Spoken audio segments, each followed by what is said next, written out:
Hey guys, how's it going? Welcome back. This is episode 2 of the Universe mode. Now I did say in the previous episode that we was meant to be showing TNA Impact or a match from Raw. All my recordings failed.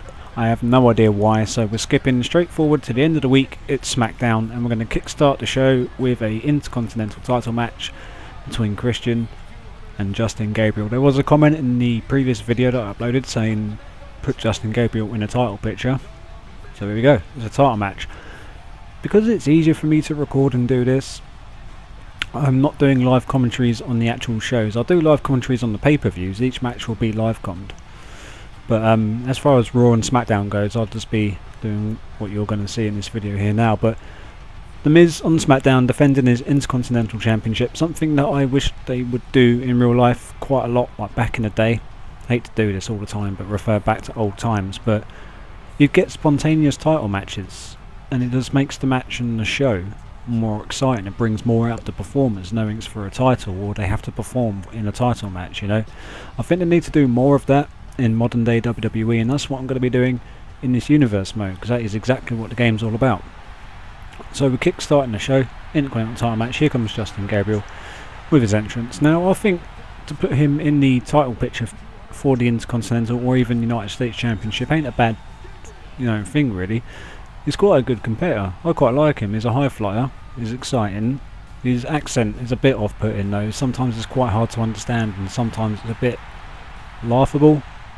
But, you know, if they give him time to work on his promos, I'm sure he could be quite a good singles competitor. I mean, he was really good in the tag team division. He held the tag team titles with Heath Slater for quite a while when he was part of the Nexus and the Core. So I think putting him in this picture for you, I'm not too fussed about really. We'll see how the match goes, but as you can see, it's for the Intercontinental. What's happened to my words? It's for the Intercontinental Championship, and I like the bit where it brings up the belt on the screen, and you get to see the referee do the old title ceremony at the beginning of the match. That's quite cool. I'm not showing the whole match. It's just a couple highlights here and there. So as you can see, here's Miz stomping Gabriel to the ground. The old knee drop there, trying to work on his lower body a little bit. And then there goes, I don't know what he calls this move, but that's a pretty cool move. It's kind of like, I don't know what it's like really, it's a pretty cool move. But that's his signature move, followed up by a little bit of a taunt, why not? And as soon as he gets up, hit him with the skull crushing finale, which is a bit of a weak finisher, if you ask me. I think he needs a new finisher. Especially now he's gone face now, and he seems to be going for a different sort of character. It would be quite cool for him to have like a different finisher. But as you can see, Justin Gabriel kicks out. So we have to put the beat down on him outside the ring, throw him into the barricade, do some high risk moves on him, try and weaken it down. Because that first skull crushing finale was done within the first, I don't know, few minutes of the match to be honest. But we're going to beat the crap out of him some more. And here we go. Here's his, this is a sick DDT. When he does that live on TV, it makes a really cool sound, and he does perform it quite well. See, The Miz is actually quite a good performer in my eyes. He's one of the best in the business on the microphone, and I like the idea that he's gone face, and the fact that he can get the crowd to call Paul Heyman a walrus, even better. So there goes the 3 count. The Miz retains his title. You don't often see title changes on TV. You know, I'm going to be saving the title changes for the pay-per-views. Now in the comment section we've got Extreme Rules, so feel free to put the stipulation for the Miz's title defence at Extreme Rules. What kind of match do you want it to be? Now this one, I did say in the previous video in the comments that I'm going to be doing a #1 contender tournament for the Heavyweight Championship. Big Show's one of the guys that's taking part in the tournament purely because he defines the word heavyweight quite well. We'll see 400 and something pounds, or well, it used to be 500. He's lost a little bit of weight apparently, but you wouldn't think it when you look at him. He's taken Mark Henry in this match. Now I probably should save this for the latter stages of the tournament, but I don't know, I think Mark Henry versus Big Show, it's something we need to see on TV now. Henry's fit and ready to come back. They just need to bring him back, and once this Sheamus Big Show thing's dealt with, I hope they move on to Mark Henry Big Show. That could be quite cool. But then again, Henry would have to come back as a face, and he's pretty awesome as a heel. That Hall of Pain gimmick was just absolutely sick. So here we go, trying to beat the crap out of Mark Henry a bit here. We're going to chuck him on the table. See, I thought he was going to like choke slam him or something through a table, but he ended up jumping on. I think it was a DDT. Yeah, DDT. I don't know how that table stood the weight of them two guys in the first place. That is just insane to me. I mean, that's over, well, it's about £1,000, whatever that is. But like on top of the table, how did that flimsy ass table withstand Big Show and Mark Henry? There's his weird little leg drop signature move that it does. Now, the one thing that did bug me about this game, it didn't sort of recognise the weight. Like, I could suplex Mark Henry as Big Show. Fair play, Big Show's a big dude, but I still don't think he could suplex Mark Henry. There goes the WMD, the knockout punch. I think they had to change his name of that move, WMD. I think they changed it because it offended people, so now called it knockout blow. But WMD sounds better. So there we go, we win. Mark Henry is knocked out of the tournament. Big Show advances to take on the winner of the next match as soon as this celebration is done. Yep, here we go. Ryback DLC is available. So I thought, oh, we'll download Ryback. We'll download a couple of the other guys. So Ryback, here we go. I think he's a perfect fit for the World Heavyweight Championship. Rumour is... Sorry, I had the mic a bit close to my face there. Rumour is that he's scheduled to win it at WrestleMania in real life, because they just want a WrestleMania moment for Ryback. You know, they want him to march around the ring with Big Show on his shoulders.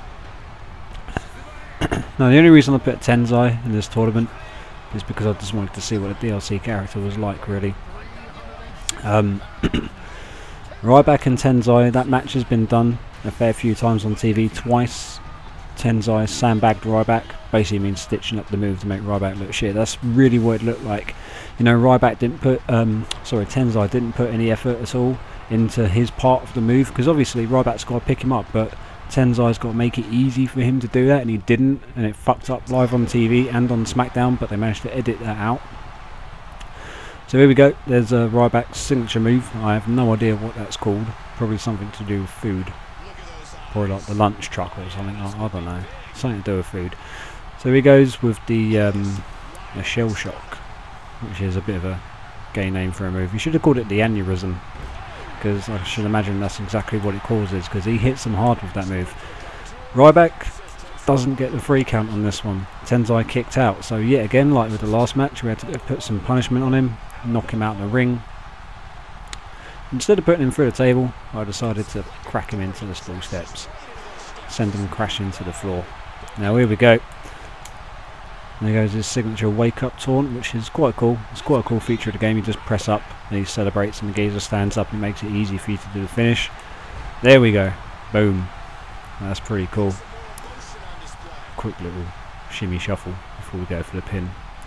Yep. 1, 2, 3. Ryback advances to the next round of the #1 contender tournament, and there we go with a feed me more celebration at the end of the match, which is cool. I'm glad that they actually put Ryback on DLC. I have no idea why some of the people made it on the roster and people like Ryback didn't. Damien Sandow was still waiting for him for DLC. Antonio Cesaro was still waiting for him for DLC. You know, with the people that actually made it onto the roster, they could have made them on there. Christian versus Jack Swagger. Winner faces The Miz at Extreme Rules. This is a #1 contender match set up by the computer, and I couldn't really change it. For some reason, Kofi Kingston decided to come and have a go at Jack Swagger, which made the match easy for me. As you can see, flying kick, kind of like a Van Daminator really, into Jack Swagger, and it just makes it a lot easier for me. This match didn't take that long at all. Just hit him with the steel chair a few times, and in a minute you'll see the end of the match. But it was quite a straightforward match. There goes Christian lobbing Jack Swagger into that. Flying kick over the ropes, and turns into the is it the kill switch he calls it now? He's called it so many things. Kill switch, impaler, unprettier. It's always been the same move but 3 different names. So Christian faces The Miz at Extreme Rules, and for some reason Cody Rhodes attacks Christian with a bar towards the end of the match, and that's pretty much that. So in the comment section below, let us know what you want the stipulation let us know what you want the stipulation to be for Miz versus Christian at Extreme Rules. And on next week's SmackDown, these are matches that are coming your way. We're going to kickstart the show with Rey Mysterio versus Daniel Bryan. I think that'll be a pretty cool match to see. Both really fun characters to use. In the comment section, let me know who you want me to play as. So, do you want me to use Daniel Bryan and try to beat Mysterio, or do you want me to use Mysterio and try to beat Bryan? Let us know. One of the main events for the night will be a preview of Extreme Rules. Sheamus versus Wade Barrett. Now, I've got this in mind for the the SmackDown main event at Extreme Rules for the World Heavyweight Championship, but we're going to have a bit of a preview here, so in the comment section let me know which character you want me to play as, Sheamus or Wade Barrett. Also, we've got the next round of the Heavyweight #1 Contenders Championship for the pay-per-view after Extreme Rules. So, Ryback versus Big Show. Who do you want me to play as? Who do you want to advance to the next round ideally, because I'm probably going to win. So do you want me to play as Ryback or Big Show? Let us know. And also, hopefully we'll have a bit of follow-up from the Christian and Kofi Kingston, Jack Swagger and Cody Rhodes scenario. There's been attacks from both sides, so there might be some cutscenes and some matches involving those 4 people. So I hope you enjoyed the episode. I enjoyed making it. It is a pretty cool game to play, and it's even more fun to record. So the next episode will be Raw, and then maybe Impact and NXT, and after that we're going to have the next SmackDown. So we're not too far from Extreme Rules. We're starting to build up the match card. I'm starting to try and set up a few feuds. Thanks for watching. If you did like the video, please hit the like button by all means. I do appreciate it. Let us know what you think of the episode and the feuds and the matches and what you want to see in future episodes. Take it easy. See you soon.